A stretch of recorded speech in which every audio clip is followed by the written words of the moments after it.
हाय, मेरा नाम अजय है। ये बात 1 साल पहले की है। मैं आपको मेरी ये बात बताने जा रहा हूँ जो मैंने पहले कभी किसी को नहीं बताई।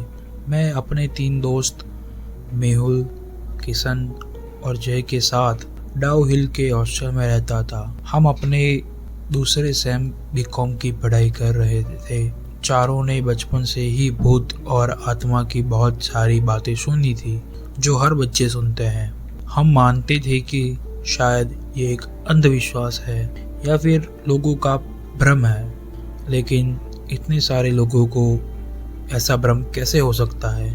ये बातें हमें बहुत बार विचारों के तूफान में डाल देती थी और हम 4 लोगों ने डिसाइड किया कि हम इस भूत की गुत्थी को सुलझा कर रहेंगे।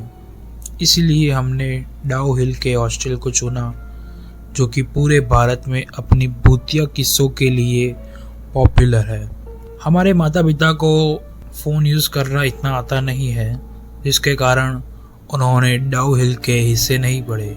हमारे भाई बहनों को इस बात का पता था, पर वो लोग इन भूत प्रेत के किस्सों में बिलीव नहीं करते थे, इसलिए उन लोगों ने कुछ नहीं किया। 12th के बाद एडमिशन एप्लीकेशन डाली और हम चारों को इस जगह एडमिशन मिल गया। हमारे पहले 6 महीने तो डर के मारे गुजरे, क्योंकि पहले हम कभी भी ऐसे माँ बाप के बिना बाहर रहने नहीं आए थे, और जब रहने आए तो सीधा डाउ हिल। जैसे तैसे करके 6 महीने गुजरे। डर तो लगा, लेकिन हमें ऐसा कोई भी डरावना एक्सपीरियंस नहीं हुआ। क्या यार अजय, तू तो बोल रहा था कि यहाँ भूतों का डेरा है। अरे यार, बड़ा ही अजीब गेम किस्मत ने हमारे साथ खेला है। क्या खेल खेल दिया किस्मत ने तुम्हारे साथ? अरे जय और मैंने दोनों ने मिलकर यूट्यूब, इंस्टा, गूगल हर जगह देखा था यार। ये जगह सचमुच में भूतिया है। कहाँ है भूत प्रेत आत्मा चुड़ैल? हमें तो 6 महीने में नहीं दिखे। चलो यार, छोड़ो ये सब बातें। हमें एक अच्छा हॉस्टल तो मिल गया। सही बात बोल रहा है किशनदू भाई। ऐसा लग रहा है कि नेचर की गोद में बैठे हैं।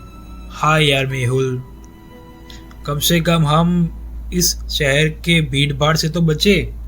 हमारे बीच ऐसी बातें अक्सर होती रहती थी। जब हमारा सेमेस्टर 1 ख़त्म हुआ, हमारे 17 दिन का वैकेशन हुआ, और इस वक्त में हमने डिसाइड किया कि हम डाउ हिल के भूत को खोज निकालेंगे। हमने घर पर फ़ोन किया कि इस बार हम घर नहीं आ सकते, क्योंकि हमें बहुत सारे असाइनमेंट लिखने को मिले हैं। ऊपर से घर आने में ट्रैवलिंग करना होगा, जिसमें 1 या 2 दिन निकल जाएंगे। घर वालों ने हमें रहने की परमिशन दे दी, ऊपर से पॉकेट मनी भी भिजवाई। 17 दिन के 2 दिन तो सोचने में ही निकल गए कि क्या करें। अरे यार, क्या करे, जाए कि नहीं? भाई जाने की तो इच्छा है, पर कहीं सचमुच में भूत दिख गया तो? भाई चलते हैं ना यार, ज्यादा से ज्यादा क्या हो जाएगा, भूत दिख जाएगा और क्या। हाँ यार, चलो चले। इसी वजह से हम घर भी नहीं गए। हम चारों ने उसी शुक्रवार की रात डाउन हिल के जंगल में जाने का डिसाइड किया। हमने टॉर्च खरीदी और रात को हॉस्टल से निकले। हमें भूत देखने की इतनी जल्दी थी कि हम रात को 2 बजे हॉस्टल की दीवार कूद के जंगल में घूमने चले गए। हमें ऐसा था कि 12 बजे के बाद भूतों की शक्ति और बढ़ जाती है, और 2 बजे तो हमें ज़रूर ही भूत दिख जाएगी। जो लोग अकेले डाउ हिल आए हैं, उन्हें पता है कि डाउ हिल कितनी खौफनाक जगह है। रात को 8 बजे के बाद यहाँ अकेले घूमने को भी डर लगता है, क्योंकि यहाँ पर स्ट्रीट लाइट नहीं है। भूतों के बिना भी डाउ हिल बहुत ही खौफनाक जगह है।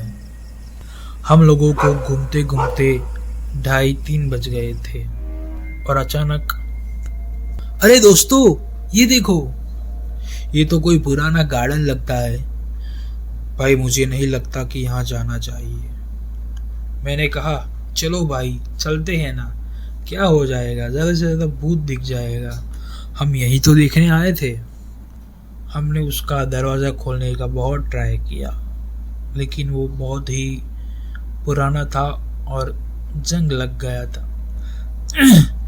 अरे यार, ये तो खुल ही नहीं रहा, लगता है जाम है।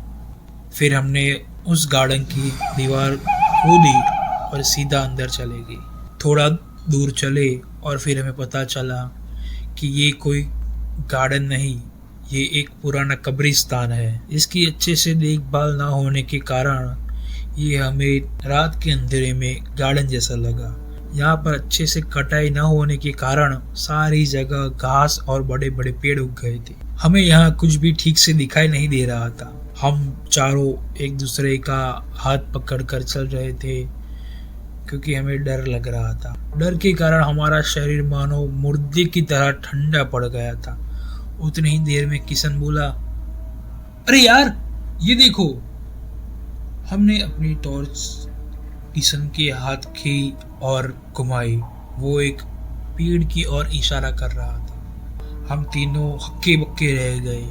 वहीं पेड़ के ऊपर हल्का हल्का कोई बच्चे का सिर दिखाई दे रहा था। और यहाँ पर एक बच्चा, वो कैसे हो सकता है? पर हमें ऐसा बिल्कुल नहीं लगा कि ये बच्चा यहाँ आसपास रह रहा होगा और रात को यहाँ खेलने को आया होगा, क्योंकि यहाँ आसपास दूर दूर तक कोई नहीं रहता। चलो भी, अभी भी समय है, निकलो, किस बात का देर कर रहे हो? लेकिन हमें वही दीवार खोदनी थी जो ठीक उसी पेड़ के सामने थी, तो हमें किसी भी तरह उस पेड़ के नीचे से गुजर के ही जाना होगा। हमने एक सांस भरी और चारों ने साथ मिलकर दौड़ लगाई। और मेरी नज़र जब उस पेड़ पर गिरी तो मुझे ठीक से दिखाई दे रहा था कि वो सिर्फ सिर था। बच्चे का कोई भी धड़ नहीं था। वहाँ सिर्फ एक बच्चे का सिर रखा हुआ था जो कि हमारी तरफ देख के हंस रहा था। मेरी और मेहुल की तो उसी जगह ही चीख निकल गई कि ये हमने क्या देख लिया। हम ऐसे दौड़े कि सीधा हॉस्टल की गेट पर जाकर रुके। सीधा सीढ़ियाँ चढ़े और अपने रूम में जाकर अपना कमरा लॉक कर दिया। पूरी रात हम में से कोई सो नहीं पाया। अगले दिन के दोपहर को हमने थोड़ी थोड़ी नींद ली। फिर से शाम के 4 बज चुके थे। फिर से हमें डर लगना चालू हुआ। फिर हमें अचानक से याद आया कि सामने जो बीएससी की बिल्डिंग है, जहाँ पर बीएससी के बच्चे पढ़ाई कर रहे हैं, वहाँ पर कोई 8 बच्चे रुके हैं। वहाँ पर हमारे दोस्त भी थे, तो हमने डिसाइड किया कि हमें उनका संपर्क करना चाहिए। आओ अजय भाई आओ, आज इस हॉस्टल का रास्ता कैसे भूल गए? मैंने कहा, भाई जो भी सभी लड़के यहाँ रुक रहे हैं उसे जल्दी से जल्दी हमारी बीकॉम के हॉस्टल पर ले आ। भाई क्या हुआ? कोई टेंशन वाली बात है क्या? कहो भाई कहो, कोई टेंशन वाली बात है?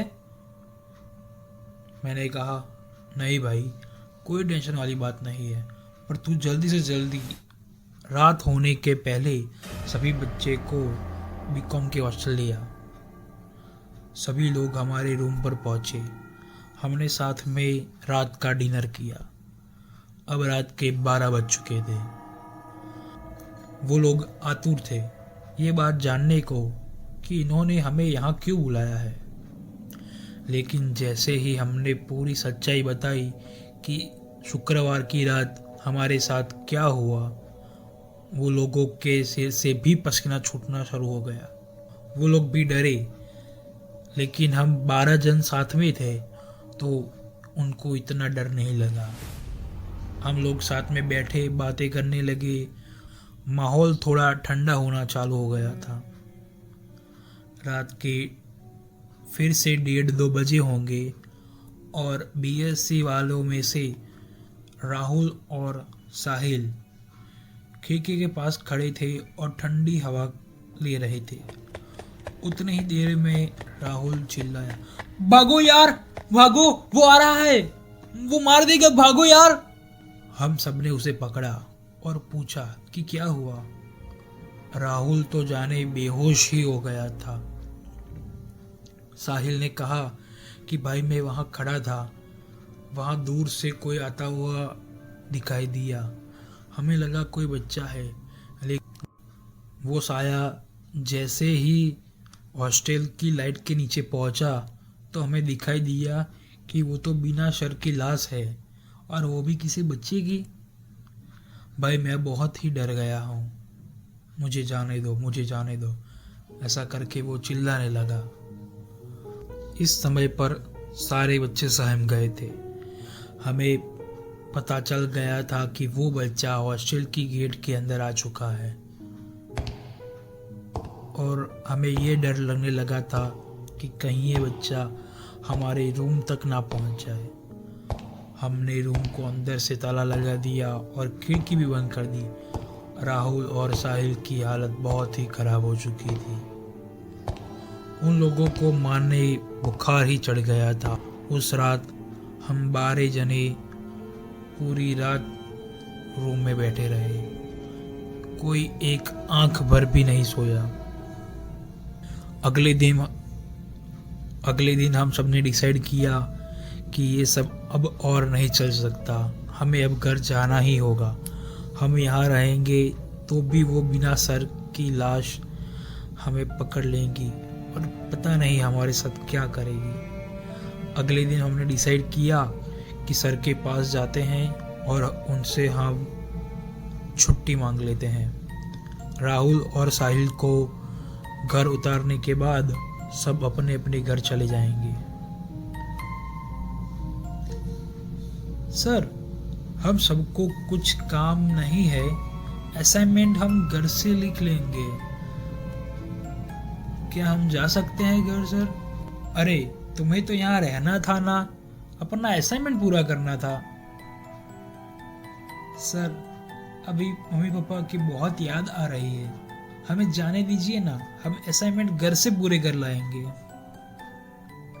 ओके, एज यू विश, चलो जाओ, कोई बात नहीं, मैं तुम्हारी छुट्टी ग्रांट करता हूँ। हम लोगों ने कहा कि पहले हम साहिल और राहुल को उनके घर उतारेंगे, फिर अपने अपने घर जाएंगे। लेकिन बीएससी वालों ने कहा तुम क्यों आ रहे हो, तुम अपने घर डायरेक्ट चले जाओ, हम राहुल और साहिल को उनके घर उतार देंगे। हमने कहा ठीक है, कोई बात नहीं, लेकिन ध्यान से जाना। उन लोगों को राहुल और साहिल के घर वालों ने बहुत डांटा कि ये सब क्या कर दिया तुमने राहुल और साहिल के साथ। उन्हें 2 दिन बाद हॉस्पिटल में भी भर्ती करना पड़ा। उनका बुखार हद से पार निकल चुका था। हम भी अपने घर आ चुके थे। हमें भी बहुत डर लगने लगा था। हम अपने घर पर तो थे, लेकिन हमें हर वक्त ऐसा महसूस होता कि वो बच्चा हमारे आसपास घूम रहा है। 12 दिन, 13 दिन, 15 दिन, 17 दिन, हमारी छुट्टी अब ख़त्म हो चुकी थी। हम सबको फिर से वापस हॉस्टल जाना था और 1.5 साल वहाँ गुजारना था। उसके बाद हम हॉस्टल चले गए, लेकिन कभी रात को हॉस्टल से बाहर निकलने का फैसला किया नहीं। उसके बाद रात को हमने कभी भी बाहर निकलने का फैसला किया नहीं। सीधा हॉस्टल और हॉस्टल से कॉलेज बिल्डिंग, कभी बीच में रुके भी नहीं। कॉलेज में ये बात हमने किसी को नहीं बताई, क्योंकि हम कॉलेज का माहौल बिगाड़ना नहीं चाहते थे। डाउ हिल की लोगों ने इतनी सारी बात सुनी थी कि पहले से ही बच्चे बहुत डरते थे। ऊपर से ये सब बताकर हम उन्हें और डराना नहीं चाहते थे। पता नहीं हमारे साथ आगे क्या होगा, लेकिन हमें इतना तो पता है कि हम सब डटकर उसका सामना कर लेंगे। हमारे साथ ऐसा फिर कभी कुछ नहीं हुआ। किसी को रात को ऐसा कोई भी बच्चा दिखाई नहीं दिया है। हम अभी भी यहाँ रहते हैं, लेकिन बहुत ही डर के साथ।